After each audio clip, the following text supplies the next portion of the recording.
All right. Let's call the meeting in order of September 27th, 2022. Please stand for the Pledge of Allegiance.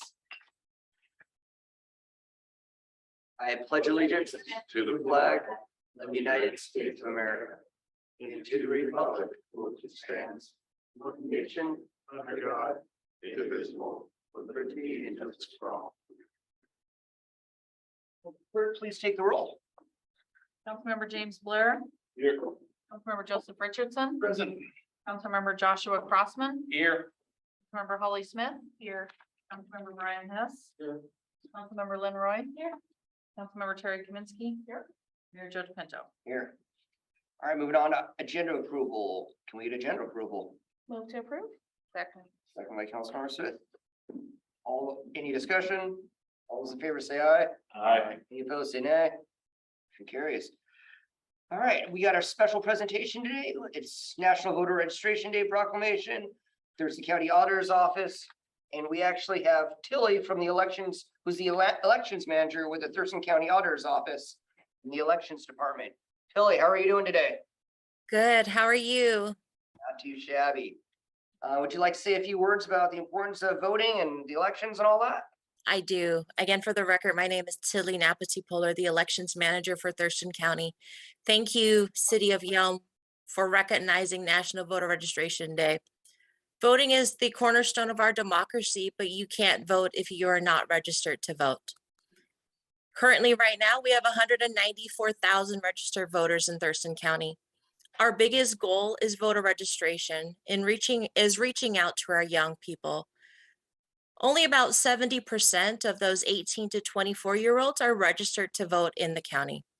The good news is voter registration has never been this easy. We now have same-day registration, and most importantly, to our 18 to 24-year-olds, if you're 16 and 17-year-old, you can pre-register to vote. This year marks our 9th National Voter Registration Day in Thurston County. Your efforts today to help us increase awareness of the importance of registering and participating in the democratic process is appreciated. Registering to vote, again, is easy. Simply go to votewa.gov and follow the prompts. You'll need your driver's license or state ID or the last 4 of your social security number. Thank you again, City of Yelm, for all your support and partnership in this. Thank you, Tilly. And now I'm going to go ahead and read the proclamation for the City of Yelm, National Voter Registration Day. Whereas registering to vote empowers eligible citizens to exercise their right to vote on Election Day. And whereas the City of Yelm is committed to strengthening democracy by encouraging voter registration and increasing participation in all elections. And whereas civic-minded people and organizations have collaborated to establish September 20th, 2022 as National Voter Registration Day. And whereas the goal for the 2022 National Voter Registration Day is to create awareness of elections and motivate eligible citizens to vote in coming months. And whereas the strength of our democracy depends on the willingness of our citizens to participate by choosing the people who will lead us and voicing their opinions on important matters that will come before the voters on Election Day. And now, therefore, be it resolved, the Yelm City Council hereby recognizes September 20th, 2022 as National Voter Registration Day in Yelm and encourages all city residents to register to vote. Signed, the City of Yelm, Washington, this 27th day of September 2022. Thank you, Tilly. You have a wonderful day and have a safe trip back to Olympia. Thank you. Have a great evening. Thanks. All right, moving on. Item number 4, public comment. Do you have any public comment today? Today, Do we have anyone online? we don't have any hands raised. All righty, moving on. Consent agenda, which includes study session minutes. Move to approve the consent agenda. Is there a second? Second. Second by Councilmember Roy. Any discussion? All those in favor say aye. Aye. Any opposed say nay. Motion carries. All right, moving on to new business, the 2023-2024 preliminary budget presentation. A high-level presentation over the budget. Stephanie, would you like to take it away, please?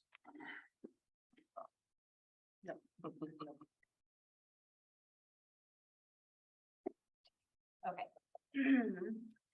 So, what we're doing is just kind of a high level review of the 2023-2024 budget.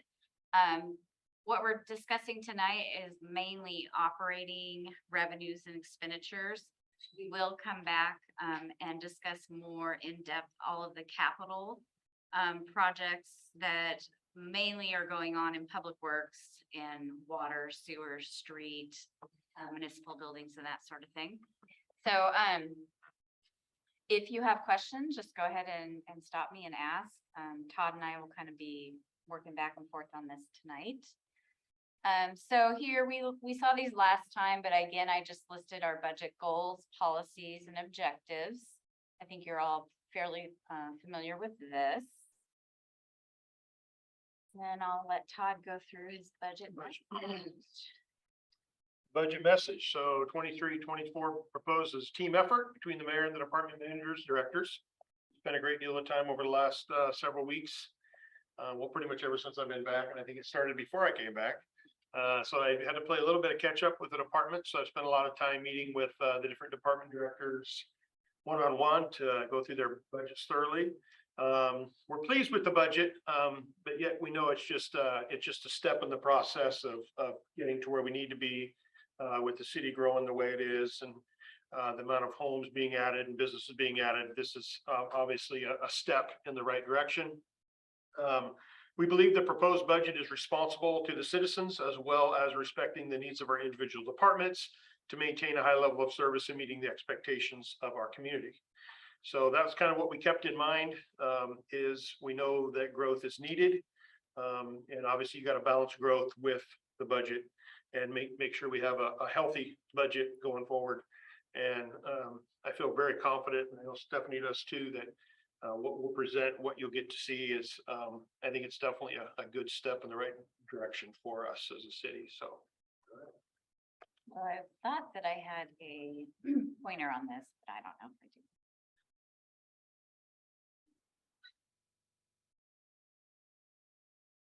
While she's figuring that out, just want to add that obviously this is going to be heavy on public safety and transportation, as well as your priorities that you've listed in your committees.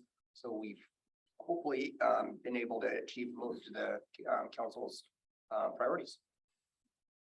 Okay, so this first graph is our general fund. It's just a high level look at the revenues, expenses, and fund balance. And so the blue line is our fund balance. And as you can see, we are growing our fund balance. The red would be our revenues, and then the green would be the expenditures. And so does anybody want to take a guess as to why things look so crazy in 21 and 22? Are those the ARPA funds? Yes. Winner. Winner. Yes, so those are the ARPA funds. So they really do skew the picture of the general fund, but we need to include those.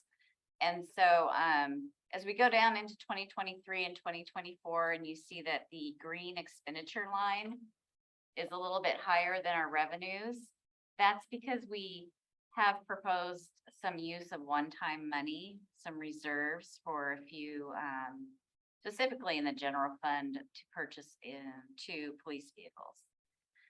So any questions on this graph? I have a couple questions. Are the police vehicles, do they count as one-time purchases? Because don't you replace them cyclically? Well, yes. And so it's when we get in here a little bit more, we can talk about that. But Page 2, got it. And then 2024, your fund balance goes down a little bit. right. Because we're using a little bit of. Okay, I'm with you. Okay. The property tax is one of our biggest drivers in the general fund. So our 2023 and 2024 property tax numbers do not include the 1% increase. They do, however, include tax revenues from new construction that's come into the city that we provide services to, improvements to property, and there's always a little bit of a refund, re-levy amounts that we receive. Now, remember that I don't have the final budget, or I don't have the final numbers from Thurston County Assessor's Office on the final values. I won't get those until probably the end of October. So these numbers could change slightly, but, we do think that just with all the new construction, both residential and commercial that have come into the city, and these would be things that have come into the city through the end of 2021. That's what the assessor's looking at. It is about a $45,000 bump to our property tax. The next big category is sales and B&O taxes. So we look at this, we budget based on current trends, but we do want to keep in mind that there are some one-time bumps in our sales tax revenues. So when you see a big construction project, like what's going over at the school district, we're getting like one-time bumps in sales tax revenue from those sort of projects. You've got that, you've got some apartment buildings going on, you have all the new residential. So we want to be mindful of the trend, and we do think that 2022, I have in here, year-end estimate of 2.8 million in sales tax. I think it might even be a little bit higher at the end of, by the end of 2022. But I know that there's those one-time bumps, so I kind of ratcheted it down a little bit for 2023. And then we grow it a little bit going into 2024. Your question? So I'll be surprised if your 23 estimate hits that. Just based on what I see in the economy and business and stuff in my world. And so this whole budget process is pretty fluid. So if we, as we progress through this, if you feel like we should ratchet that back, we certainly can. So this is just a look at the general fund. So here's beginning fund balances and the major revenue categories in the general fund. You look at the columns, if we go all the way to the right, that's what we have adopted as a 2022 budget. I didn't fix that one number.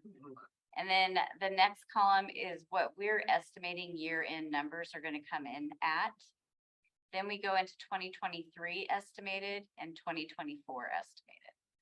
So the one thing I do want to point out in the, lost my mouse.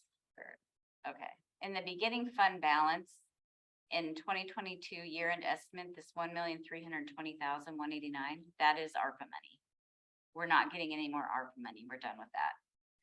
But as you move over into 2023 estimated, you see this $982,120. That is money that is a surplus after we've paid off everything to the LID to purchase the 640 acres.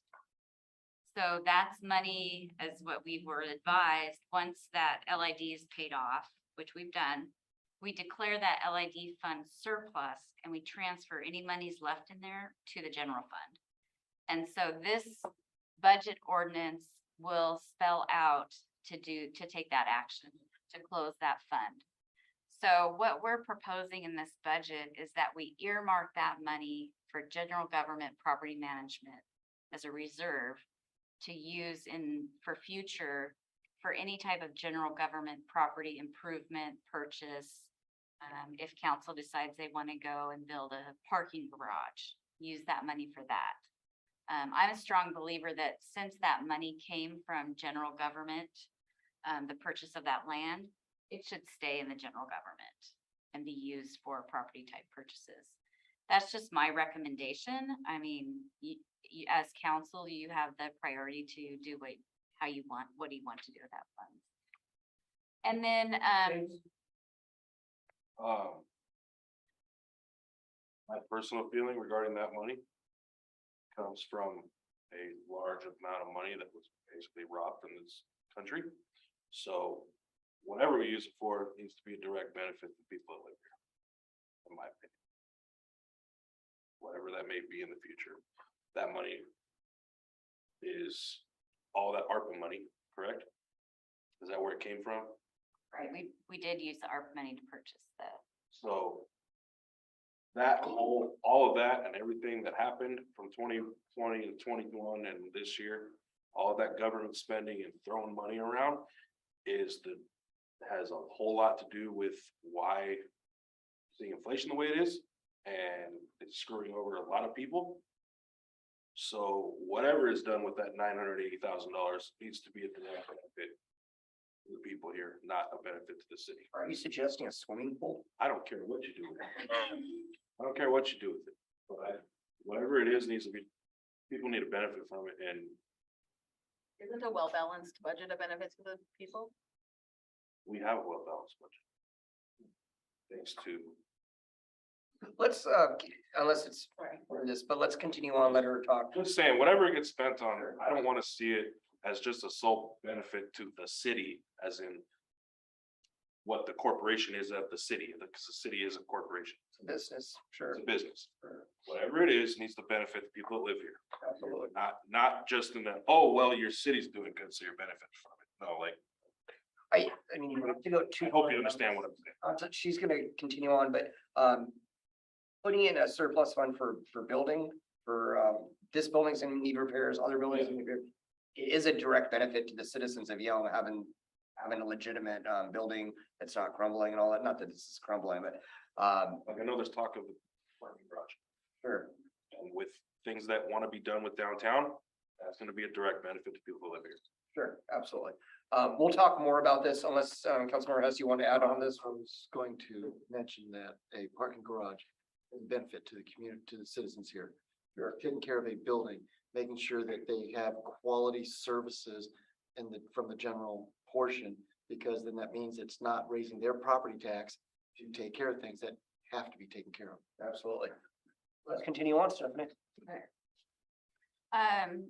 As you can see from this graph, we are predicting that our revenues will be pretty healthy going into 2023 and 2024.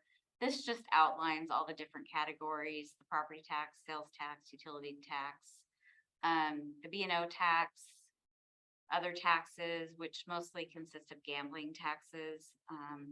The other thing I want to point out in here, if you look in the 2022 year-end estimate under license and permits, you'll see 877,000.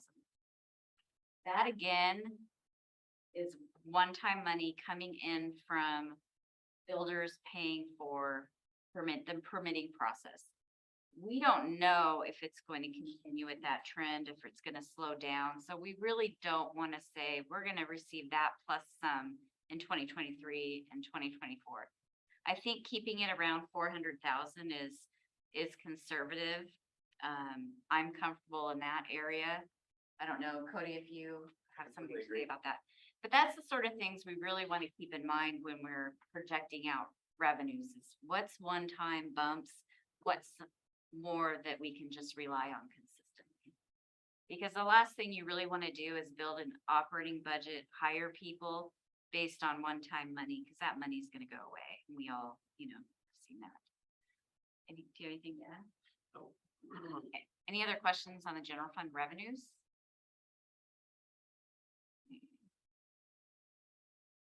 So we do have some ongoing expenditures in the general fund. We did hear RMSA insurance, that's what insures all of our building and equipment and that sort of thing. That is going up 15% in 2023 and 2024. As you all know, we settled our labor contracts last year. There's a COLA built into those contracts based on CPIU. They were arranged. We do expect that we will be putting those into our budget. We expect medical benefits to go up about 4%, dental benefits to go up about 1%. This budget has added 2 police officers, entry-level police officers in 2023 and 1 in 2024 to fulfill the SRO requests from the school district. That will be offset by 75,000 per officer that we do place in the school district. We are requesting 2 employees in the street department. That will reduce the number of seasonal employees that we have each year. Cody can attest to this. We've had a very difficult time finding seasonal employees and keeping them. And it's just been, I think, all summer long, they've been trying to find and keep. And it's been really difficult, so we feel like with how we reallocated some things and pulled the seasonal numbers out, that we can support 2 employees in the street department, which would be dedicated to streets, keeping the streets clean, and that sort of thing. We did fund outside agencies. There was a request. We funded the senior center at 18,000 and the Habitat for Humanity for 10,000. Is that correct? It was 16 and 12, wasn't it? Oh, the senior center. It was 18, 10. And then the beautification grant program, we put in 25,000. We didn't grant the whole 25,000 this year, so I mean, placeholder, we might grant all of it, some of it, none of it next year. It's up to council. And then we did increase our budget for misdemeanor incarcerations at the Nisqually jail. Any questions? Questions on that? Those are ongoing expenditures in the general fund. Blair, The increase for the jail, is that because we plan on actually holding people accountable? That's right. Councilor Hess. To that, of holding them accountable, have we been having the beds, what we've been paying for, have they been paid, they've been filled full all the time? We were sitting there screaming for more space. Yeah, our beds are, we purchase 3 beds a day currently, and I think we're averaging 3.8, 3.9 per day for the year. And so that's what kind of led the conversation. We're not going to guarantee more beds per day. We spoke with Nisqually Jail and they're completely able to work with us. And if we call and say we need a bed, they'll have a bed for us. So there's no need to commit to 6 beds per day. We're going to keep our 3, so we're guaranteed those 3 no matter what. But the ability to, again, hold more people accountable and not worry about bed space or, do we have enough in the budget to put somebody in jail based on their crime? The idea is that we would try to extend that, or even hold more people in jail a little bit longer for a crime. So instead of just putting them in there for 2 days, they might go for 6. Those types of things. So we had meetings with our court administrator, the judge, prosecutor, before we even considered this, to make sure everyone was on board with doing that, because and everybody was. Any other questions? Councilman Roy? Yes. Yes, but I'm terrified. The beautification grant program that's at the 25,000, is that including anything for the Arts Commission? No, this is specific. Separate? Yeah, it's separate. Okay, There is a small, I think earmark of like 10,000. 10,000. Over the 2 years. Yeah. But yeah, that's specifically to continue the grant program. I thought it was a pretty good success this year. Hopefully more businesses apply next year. And if I can just add, on the Arts Commission, they're an advisory body to the council. So we will not write them a check for $10,000. They can bring projects to council, and then if council approves those projects, we would carry those out through the city. So just to be clear, through Cody. If we like. Through our new streets department. No. Any other questions on this slide? So we do have some one-time expenditures in the general fund, which is going to use up a little bit of the reserves. So because we're adding 2 police officers, so we're increasing our FTE numbers, we need vehicles for those police officers. We don't have built-up reserves and equipment rental to buy those 2 police officers' vehicles.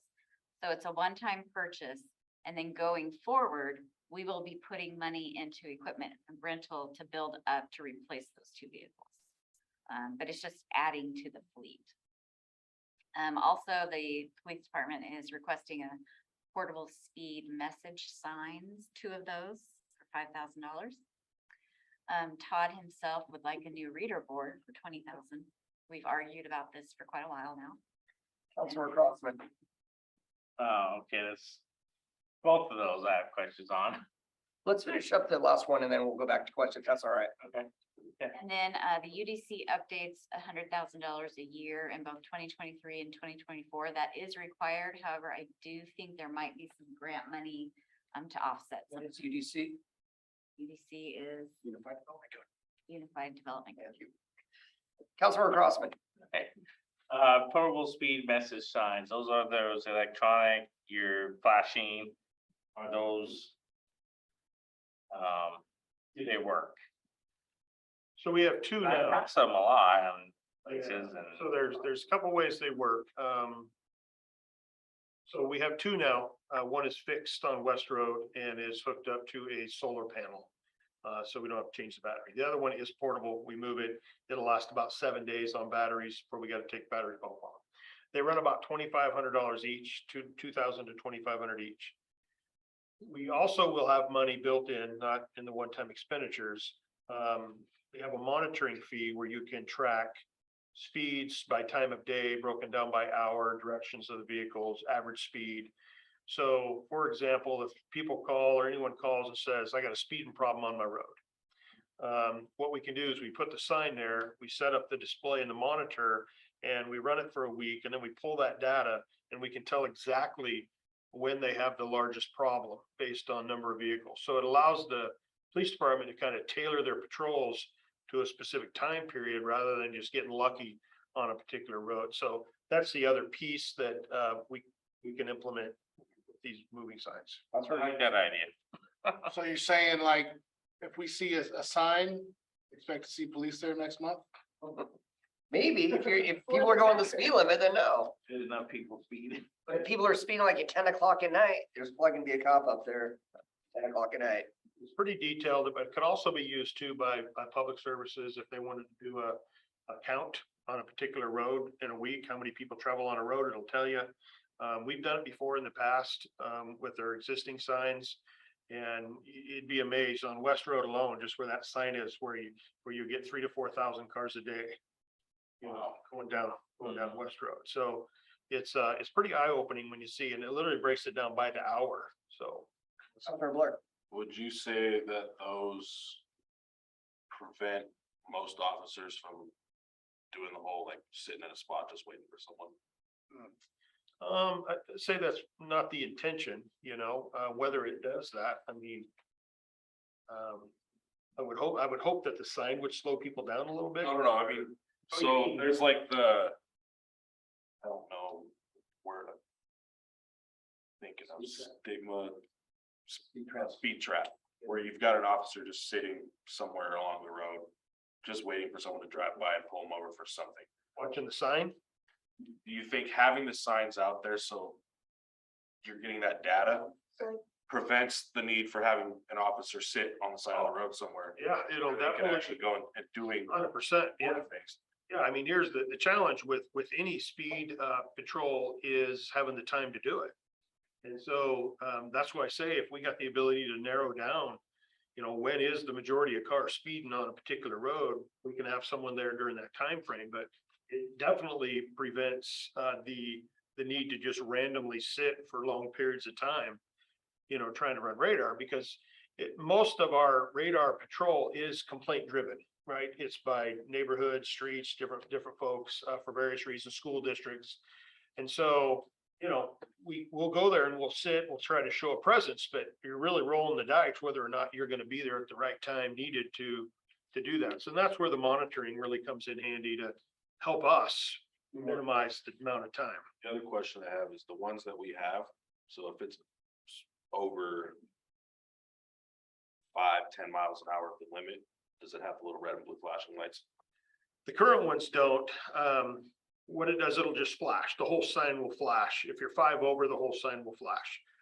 You can even have it, and I believe the one on West Road still does. It's been a few years since I programmed that one, but I believe it flash slow down if you go over a certain speed. And then they're set to where once you hit a certain speed, they shut off. So it prevents people from racing to see how fast they can go. So it'll get shut off. The new ones, could we consider the ones that have that flash the red and blue? Yeah, and we've had those for probably 10 years. So the technology is completely different today than what what we have there. So there's tons of good, you see them in different cities, different level signs, even the flashes one you're talking about. So it's definitely it definitely helps. Like I said, trying to patrol and trying to get, police officers. Kent, I wanna say Kent and Auburn is where I've seen the ones. I've seen one in Lacey too the other day. It got Any me. other questions on this? Councilmember Richardson? And there's no worry about vandalism or theft. So they're pretty bulletproof. I shouldn't say that. There's Let me choose a better word. They're fairly vandalism proof. The way they're mounted to the sign, you really couldn't get to them unless you took the whole sign with you. Try to test it. Yeah, so we've had some stuff thrown at them. It actually has a shock alarm. So if someone messes with the sign, it'll actually send us a picture of them. Oh. It's taken my own picture several times when I'm mounting it. So it does have that built into the monitoring where if somebody is trying to mess with the sign, it'll send you a message. Councilmember Crossman, did you have a question? No, Councilmember Smith? I just have a quick question on the police vehicles, and I know you said this is the one-time purchase because was the fund used for the vehicles that were smashed? I mean, I was assuming that, I just wanted to make sure. Councilmember Hess? The electronic reader board, Yes. we'll be looking at placing that. So where the old city hall was, Boys and Girls Club, the sign that's there, that location. The estimate we got is because we have the infrastructure in place with the wiring, obviously it'll be updated, but the infrastructure's in place, that old sign will be replaced with a newer version. But that's the location we're thinking is to keep it out on the main road to change that, yeah. Councilmember Crossman? I think electronic reader boards are a waste of money. They are very minimal, time you see them, people that read them, actually listen or read anything. I don't see the benefit of them at all, because I've been watching them for years. I was like, well, that's pointless, that's a waste of money.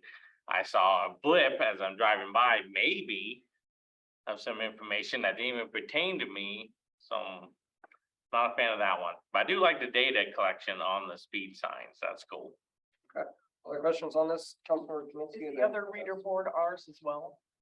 The one across from Ole Fed? No. That is the chamber one, yeah. That would track my question. Councilmember Hess? I just have concerns of it being at that location, due to the fact that it's no longer actual city hall itself, it's the Boys and Girls Club. And at some point, if that property gets sold in a future element, now there's a reader board that the new owners can say, nope, we don't want it. And that's $20,000 that we just spent on. So that's my only concern is, I think we should look at another location for it that is guaranteed to be the cities that will not. We will absolutely put in any contracts that would be ours and for forever, basically, if we decide to sell that property. That is still the city of Yelm's property. As I said, I know it is right now, it's just, that's my concern. But yeah, it's well noted. We will put in any contract though that we would maintain that fine at least. Councilmember Blair? I think I understand the comments against the reader boards.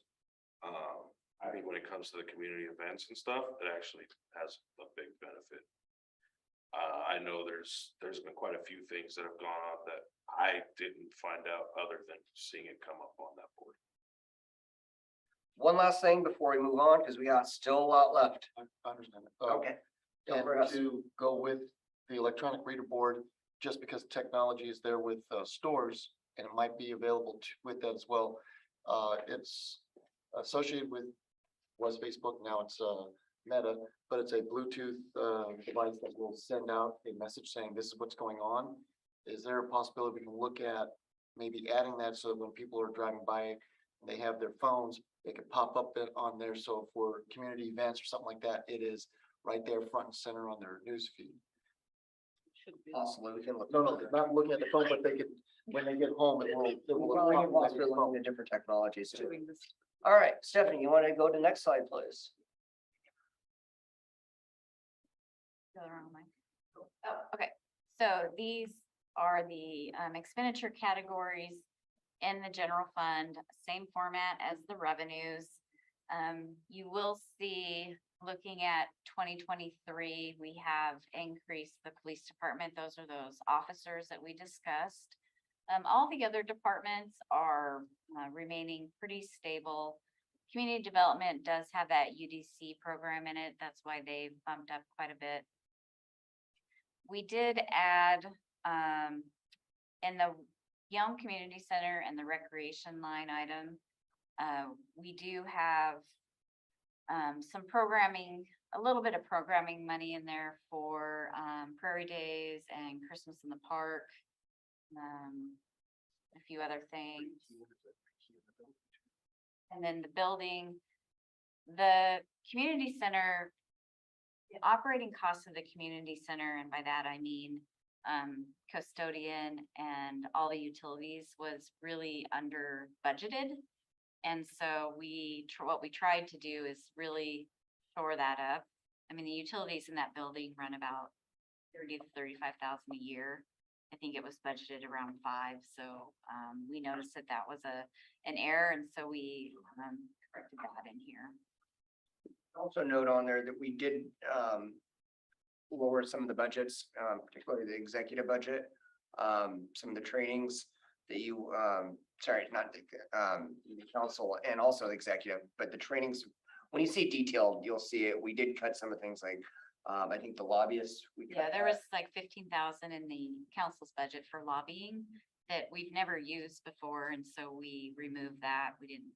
If we down the road we decide we do need it, we can add it back in. But and then there were some duplications in the last biennial budget that we caught, and I think we had the dues to the Chamber of Commerce in twice and things like that. It's pretty healthy training budget in the executive department that we kind of cut down. Do you have a comment on that?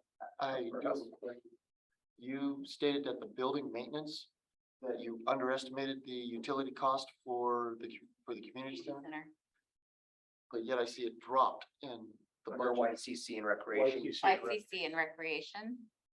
Community center. Okay, I was looking at, when she talked about, she brought up building maintenance, and I all of a sudden saw that dropped down. Particularly the Yelm Community Center. And that's where you see the increase from the 56 to 105. I don't have a pointer, I would try. Okay, no, you did that correction. That was supposed to be under the YCC, not the building maintenance. Correct. Okay. She was talking about specifically the Yelm Community Center, not building maintenance in general. If you go down to the bottom section, that's where you'll see capital expenditures, debt service, and a transfer to the reserve fund 104. The capital expenditures in 2022, you see that large number of 3.7, that was buying the 640 acres and some other projects in community development. And then you'll see in 2023, we dropped down to that 275,000 that we just talked about. One-time money, capital expenditures are one-time money. Any other questions on the expenditures of the general fund? So the rest of this presentation, this is a snapshot, this is a report out of our software, and they're just snapshots of the major utility funds. This is the water fund. I didn't plan to go into too much detail on the rest of these funds. Cody is going to speak much more to the utility funds during his departmental presentation. But as you can see, the water utility is pretty healthy. They do have, if you look down here on the bottom, these transfers out, that's money that the water utility is transferring out to their capital project fund. And we will go in more depth into the capital projects at a later meeting. Still fairly early in the budget process.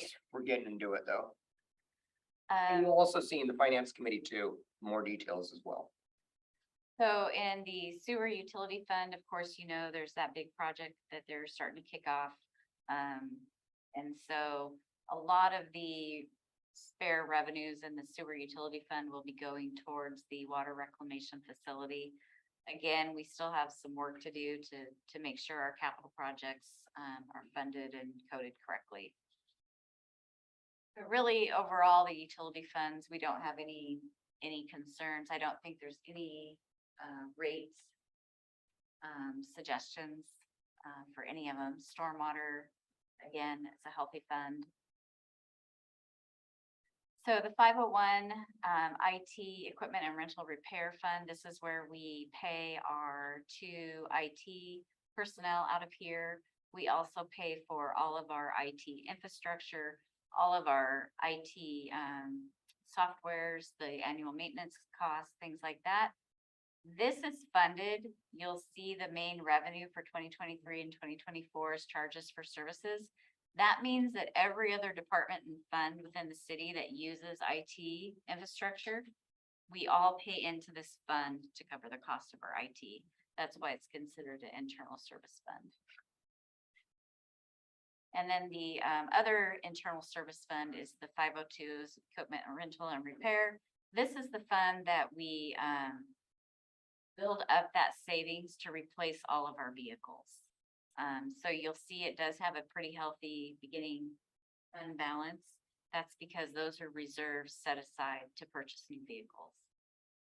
Again, all of the users of vehicles pay into this fund. That's how they have their revenues.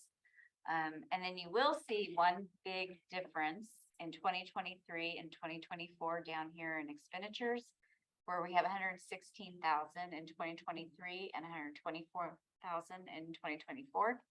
We have moved our mechanic into this fund. Before the mechanic, their salary and benefits were kind of split out between 4 or 5 areas.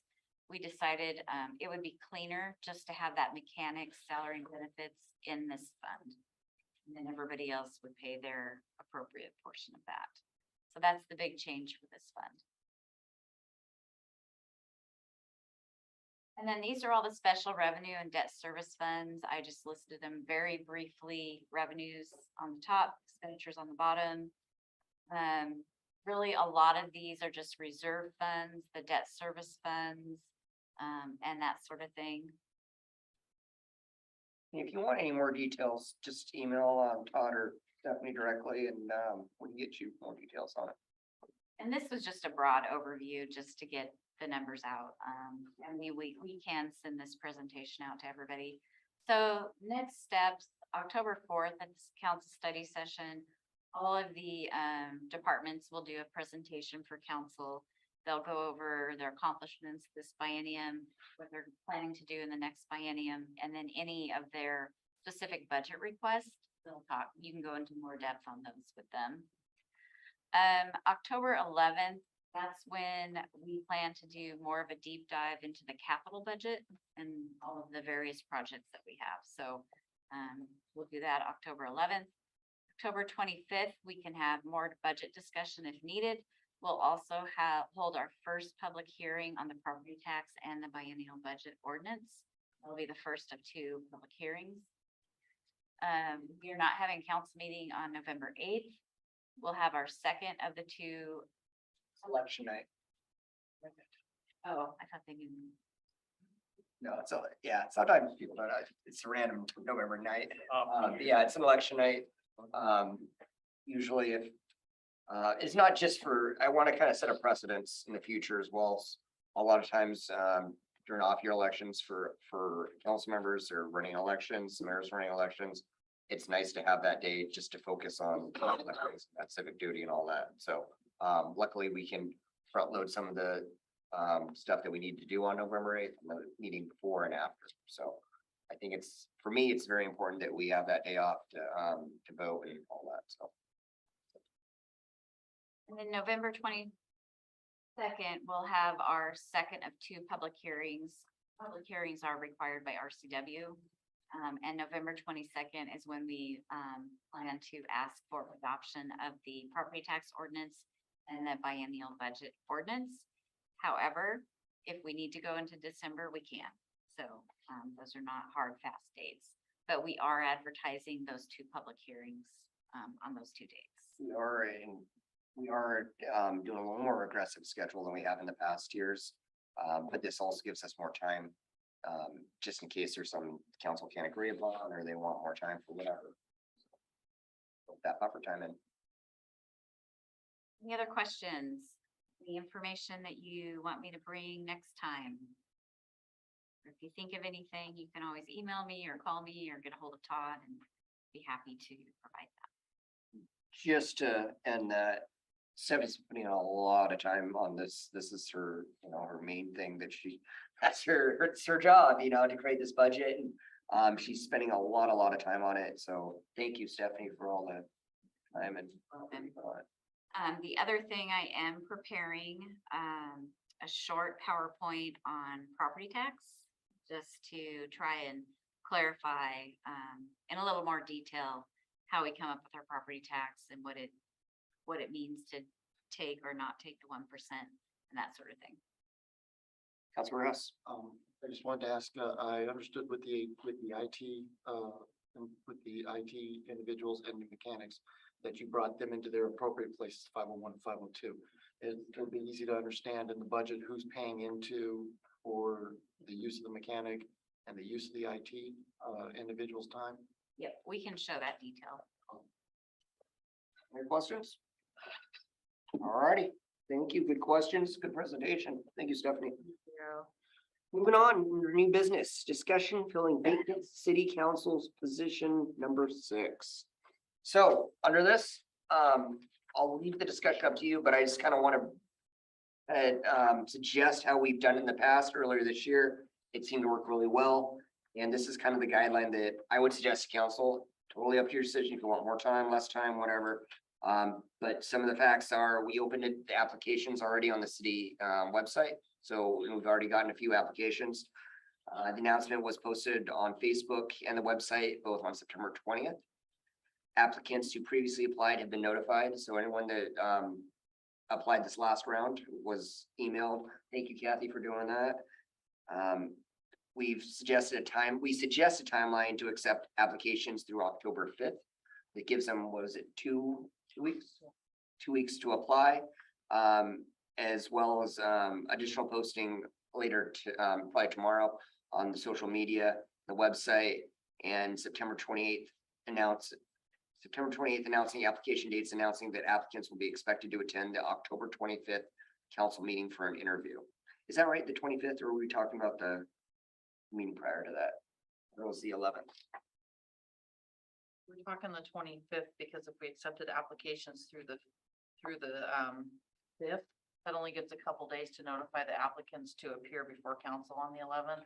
So if they had plans, it didn't allow them for time to be able to schedule. Gotcha. So we could do it either at the 25th meeting or the one prior to that. If we do it the one prior to that, then not the meeting after the session. I think it's the 11th, correct?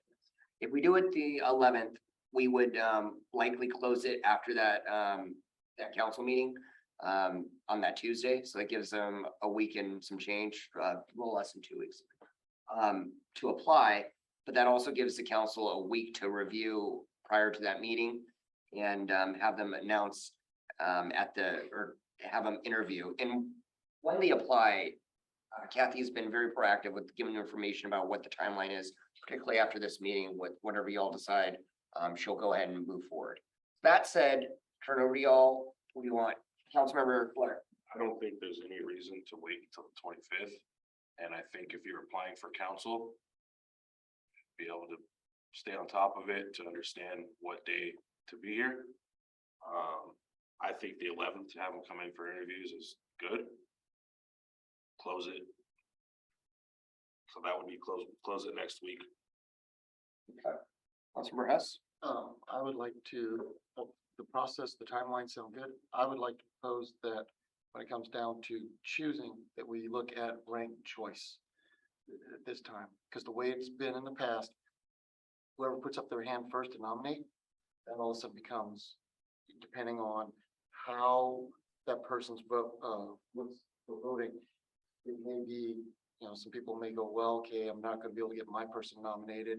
This person's gonna end up winning. So, votes go, but I think it's important that to be able to get all candidates truly looked at and a vote done. I think ranked choice would be very important. That way it's not who gets their hand up first to nominate. Okay, other comments, questions? Councilmember Blair? I'm totally behind with that. I think we tried to do it once before and it got shot down for, in my opinion, unfounded concerns. It doesn't end up where someone gets pulled out of a hat. It's, if we have 5 applicants here, each of us lists them, our top number 1, 2, 3, 4, 5 pick, however it is you want. And it's an algorithm that automatically, I can't sit here and totally explain it, but it's a legitimate process of voting. And it ends up with either, if immediately one person has the majority of the people as their top pick, that's who gets it. But if there isn't, then it kind of, what's the word I'm looking for? It brings compromise amongst everybody, and also because there's only gonna be, we are losing one, so it could end up as 3-3, 3-3, 3-3, which now makes the mayor the one who chooses that final vote. And if we did the ranked choice, nothing against the mayor, but it leaves the council as the one who chooses. Councilmember Richardson? So with that ranked choice, it would still require a motion of a nomination, or? It's the. It's however you want to do it. But it's however you want to do it, but we can also say as Councilmember Blair put it, if there are 5 people, it's all 5 are put on there, and each one of us chooses, and it goes right through the whole thing, and that means everybody gets an opportunity. Councilmember Smith? Sometimes my mind goes blank, I don't know your name, so I don't know. And can we have an executive session after the meeting to go back and talk for a few minutes? Is that? After or before the vote? Right. Yeah. Okay. Yeah. If that's what you all wish, but yeah, Well, I would Yeah. the qualifications. yeah, discuss the qualifications, absolutely. I think that's a great idea. So with this ranked voting, it's all kind of like invisible, right? Versus, oh, I nominate so-and-so and I second and I third, where we are out in the open. This is kind of like an invisible paper choice. Is that the way it kind of is? It is, but it's not. I think the council members would have to, I don't know legally how we can do that. If we do it. You can hold our ballot, you can have them as submitted, but it's the fact that it can still be open, it can be made public and everything. It's just that it's how it's chosen is. Yeah, so, Could we read them? Go yeah, down so and say, my preference would be for, and again, we have to verify with our attorney, make sure everything's legal and all that. But you would choose, let's say there's 3 people running, first, second, third. Terry, you would put on your list 1, 2, 3. We would read down your list. Terry says 1, 2, 3. Excuse me, Councilmember Kaminsky would say 1, 2, 3. And we all would do that at the same time. They would all the council members would hand it in, and we would just rank them at that point. Just for the record, I would always prefer regular voting, not ranked voting. I just. Okay. We're gonna hear from other council members that haven't spoken if they want to. Councilmember Roy. Councilmember Crossman. I like the 11th as a date to do interviews, and then I'm unfamiliar with the ranked voting, so I'm kind of not too a fan of that, just because it seems weird to me, but I'm open to the idea. Yeah. Councilmember Blair. I found a couple of videos that explain it. I'll send it to you guys. The issue with that, I feel the way that it's been done since I've lived here and started paying attention, is it becomes who's the favorite and who raises their hand first to make a motion. It doesn't, with ranked voting, it ends up where whoever ends up actually winning has the majority of consensus across everyone, rather than A team, B team. I think it's just more comfortable to write it down versus trying to fight with your hand going up and down. That's how it seems. So with the council, everyone had a chance to weigh in on it. From what I'm hearing, and then you can vote on this to actual, but I'm gonna tee it up for you. October 11th is the consensus that I'm seeing, that we'd like to hear people give their speeches and we vote on it. We would have an executive session. to discuss the qualifications. And then we would come out, each individual would have a slip of paper, a ballot, if you will, each council member, and would rank their top 3 choices. And the other question is, I would recommend against just for time, but do you want to have multiple rounds of ranked choice or just one? I was gonna say, The thing with ranked choices, you don't. yeah, need it's not multiple, it's one round. Instant runoff is what the whole. I've seen it set up where you have multiple rounds as well, but we can absolutely just, I think that's good. Okay, so we'll do one ranked, yes, with a ranked one time. Okay, we'll do, top 3.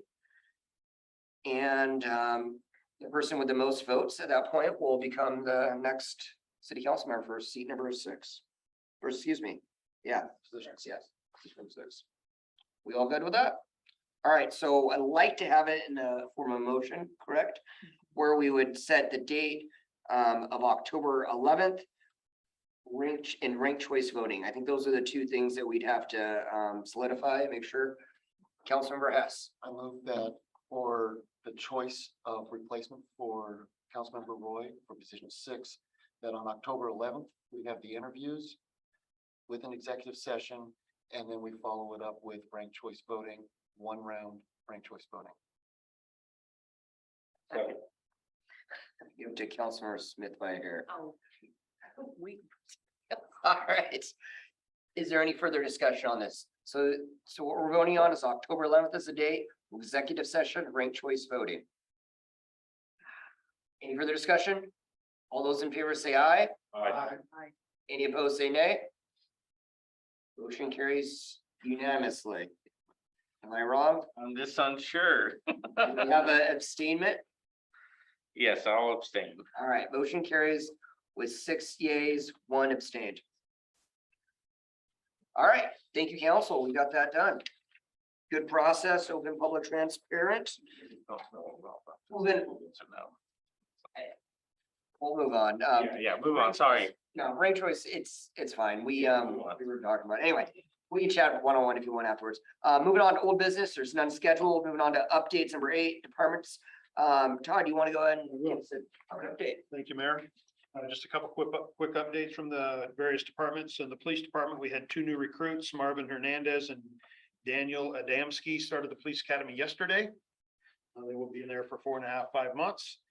Academy recruit Colin Fritzl graduates on October 6th.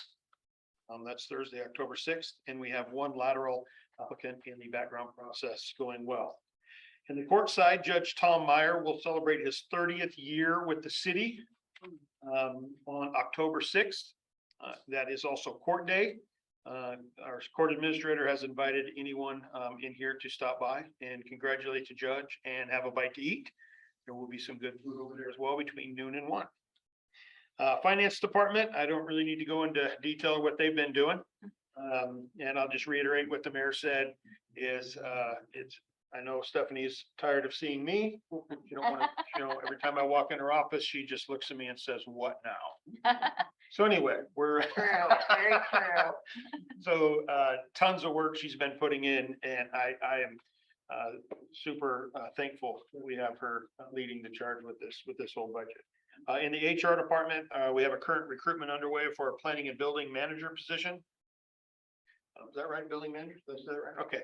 And then interviews are taking place this week for a human resource specialist, which will support Karen Bennett in the HR department.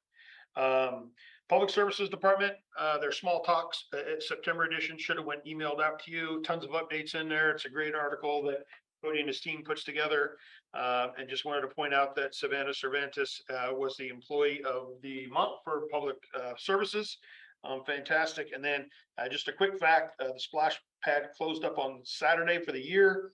It ran for a total of 102 days flawlessly. Thousands enjoyed the park, including 3 canines that were there on Saturday. And the last thing I'll say is Police Chief Carlson, Cody Colt, Assistant Planner Sarah Williams, and myself attended the 2022 combined functional exercise of Tacoma Power's Nisqually project and Centralia City Lights hydroelectric project today at St. Martin's, where they simulate essentially a full dam failure on both of those. So anyway, we spent the half a day there at St. Martin's, with about 100 or so other folks that will be impacted if in fact the dam should fail. So any questions for me? Yes. Okay, so what happens if it fails? Now that you piqued my interest. Well, it's a funny answer, and I'll tell you this, is that the properties that are affected by a full dam failure actually are not in the city limits of Yelm. We're obviously greatly impacted by traffic. McKenna goes underwater. 507, the bridge going into McKenna would be shut down, of course, in anticipation of a potential bridge failure.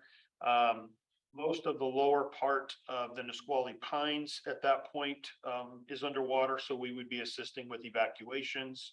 And then, of course, the lower portion down in the valley, where the apartments go along the river down there below, that of course is extensively damaged.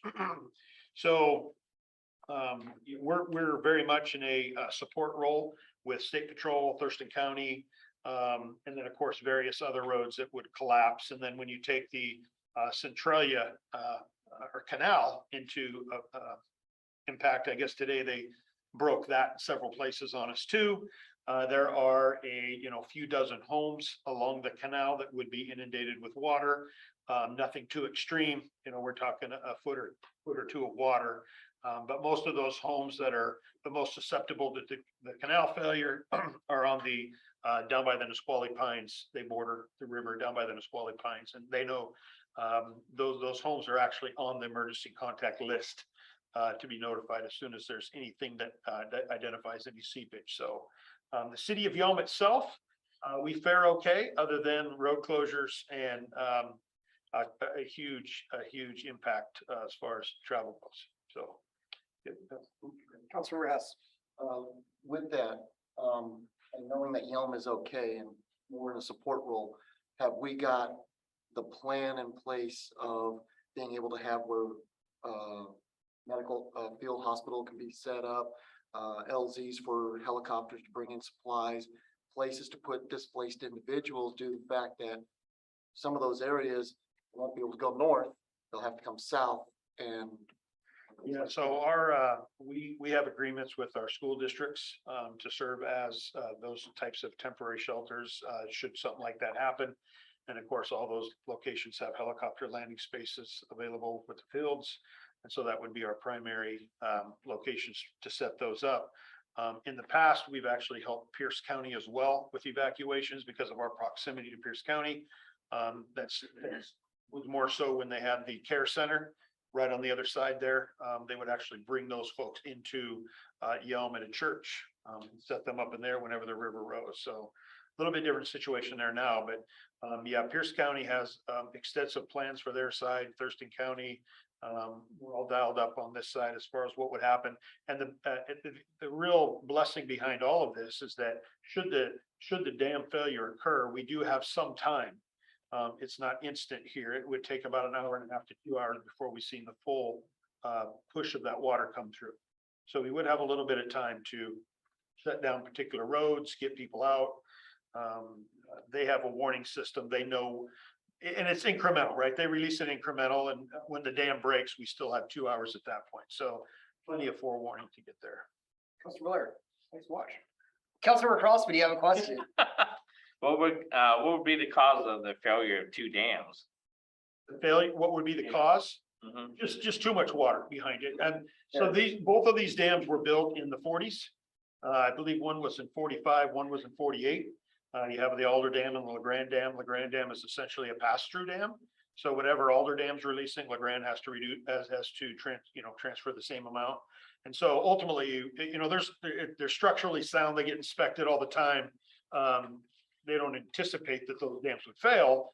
However, there's always that likelihood. And so they've actually ran scenarios where we had a lahar, which is of course, big chunks of the mountain breaking off in the middle of winter, coming through and taking out both dams, and essentially still the city of Yelm proper to get touched by that water.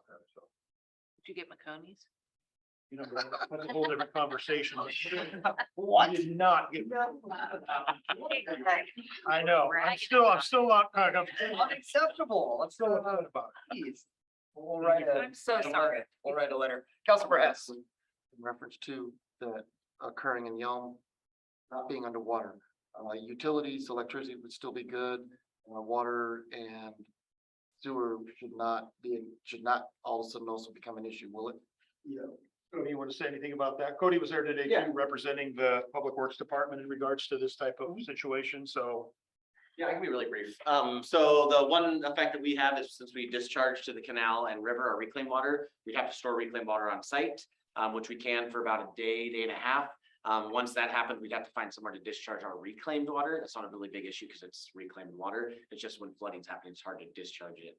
In terms of water, sewer, stuff like that, we do get some flooding on our Wilkinson pipes, but we can shut those off and it's no contamination to our system. So that should be good utility wise. And if we ran out of power, whatever, we have 7-day generators for our wells, so we can keep pumping water to the great citizens of Yelm for 7 days without a single drop of fuel. So, and after that, we need to go get fuel. That's it. Any other questions for Todd? Thank you, great questions. Thank you. All righty, let's go on to council member reports. Councilmember Blair. Happy birthday. Councilor Richardson. Happy birthday, James Blaine. I don't think I have it. Councilmember Crossman. I want to say happy birthday. Maybe we should sing. Maybe. I hear Joseph has a beautiful voice. We'd love to hear Funny. Anything else, Councilmember Crossman? I just want to say that the mural on the back of PTL flooring looks phenomenal and thousands of positive comments and views and yeah, thank you guys. All right, let's go. You guys ready? Let's do this. Happy birthday to you. Happy birthday to you. To adjourn. Happy birthday, Councilmember Blair. Happy birthday to you. Go. Never happened before. I think that might be a first. I don't know. Happy birthday in the council chambers, remember? New proclamation. Congratulations, James. First time for everything. Anything else, Councilmember Crossman? All right, Councilmember Smith. I attended the TCOM open house. I attended the planning commission meeting and then I sat down on the exit interview for the audit. And then I want to bring up something, but it won't take a long time because I know it's your birthday.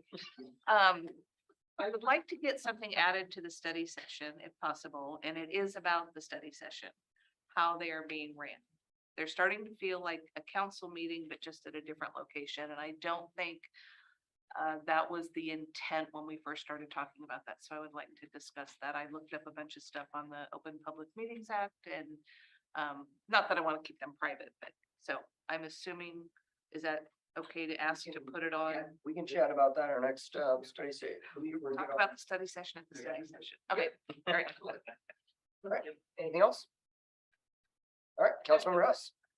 Let's see, for ITA, they had a wonderful presentation at the last meeting, talking about how they are currently at 80% resource filling at this point for their services.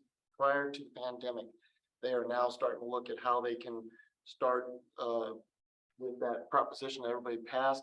They're looking at how they can start adding the additional services. They are also working a wonderful job at recruiting drivers, mechanics, and people for their support staff by utilizing a lot of resources out there with the hiring. They are very happy with what's going on, and they're looking good. Some of the things that I'll be getting some conversation about is because of plans to go full electric by 2030 in California, and Washington wants to go the same way, and that movement could occur, is looking at can ITA actually truly support that, if that were to happen, and still fulfill all the roles. Let's see, Thurston, the Regional Housing Commission, they are getting ready to do a presentation on a new, don't want to say design, new structure of how it's going to be put together to get it from what I've looked at, it looks like it might be trying to mirror what they've done up in King County. So we will have different departments to be able to help out with the housing commission there. And then in reference to public service, we had a really good meeting today, covered some good topics. One of them is reference to the stage at the city park. Director Colt gave a wonderful presentation on it, and he has assigned us as council members to kind of try to figure out what to do with the pavilions. What are some ideas that we can do and be able to take a look at it. So I asked my fellow council members to, if you get a chance, go take a look at the park, look at where the pavilions are, and imagine the stage, instead of being the way it is, kind of catty corner it and have it where it's facing the flag, and just imagine being in the park for some event and what we can do with the pavilions, and it'd be great to have a nice conversation about that. We also had the project engineer Hughes talked about the dog park construction. The big thing about it is that nothing can be started until November at the earliest. That's when the federal grant comes through. So be looking forward to seeing that get developed. We had the annexations being brought up. It was brought to our attention that from one of the planners that our ordinance for annexation does not meet what the Washington State RCWs are, so they're going to recommend that we have where it meets the same way.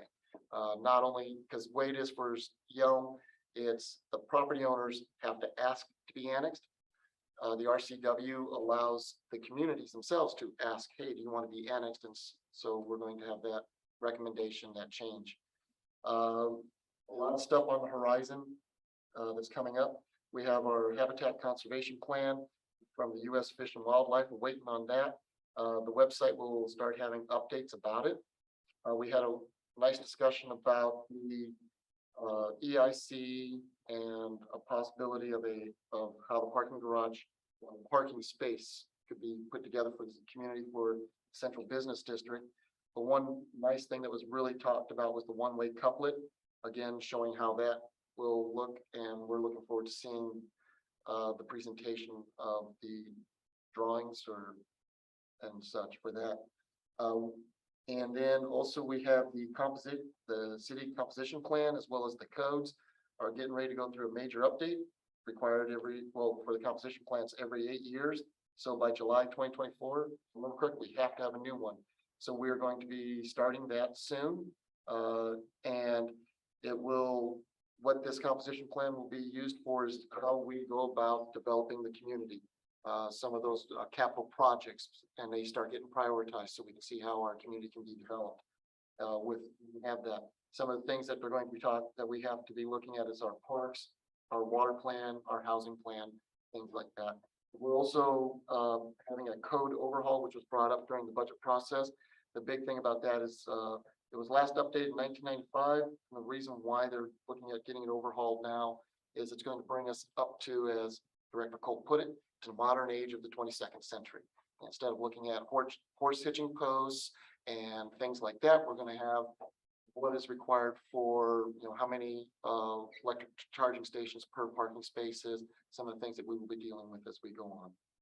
And also starting next month is going to be the looking at a couple of locations where there's grass, turf. They're going to be replaced with wildflowers and other native plants. So looking forward to seeing that done and see how that grows within our community. Sounds That's all I have. Thank you, Councilmember Hess. Councilmember Roy, beat that. Last one. I cannot. I too attended the exit interview for the audit, and that was really interesting to see all of that and how that works. I do want to just let you all know, there's a Meet the Candidates Town Hall on October 10th at 6 p.m. at Yelm Cinemas. Would be great to have you there. And then lastly, this is my last meeting, and I just want to thank you all for allowing me to serve next to you. Do we want to sing the? Is there a goodbye Hey, song? good. Yeah. Councilmember Richardson, do you want to lead that off? Have you prepared anything? I have not prepared it. Hey, hey.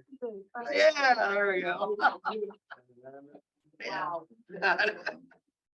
Oh, thank you. We're singing a lot today. Thank you, Councilman Roy, for your service. Although the tenure was short, I think you made a very big impact on the, what, 8 months that you've been? 7-ish, 8-ish? Eight-ish months that you've been here. So thank you for your service to the city. You will be missed, but we won't miss you for long because you're from back. So thank you so much. Councilmember Kaminsky. Well, I just want to say, although I'm against it, I'm going to keep an open mind just this one time on the, what do you call that, the staggered, Ranked the voting. ranked voting, because James is passionate about it and it's his birthday. So that's why I'm going to just try it one time, Your bird. That's a good birthday present. an exception. I will be attending the Creative District Task Force meeting tomorrow at the Community Center, 6 p.m. If anybody would like to come. Task force. There's a task force, yeah. Task Force meeting. Yeah.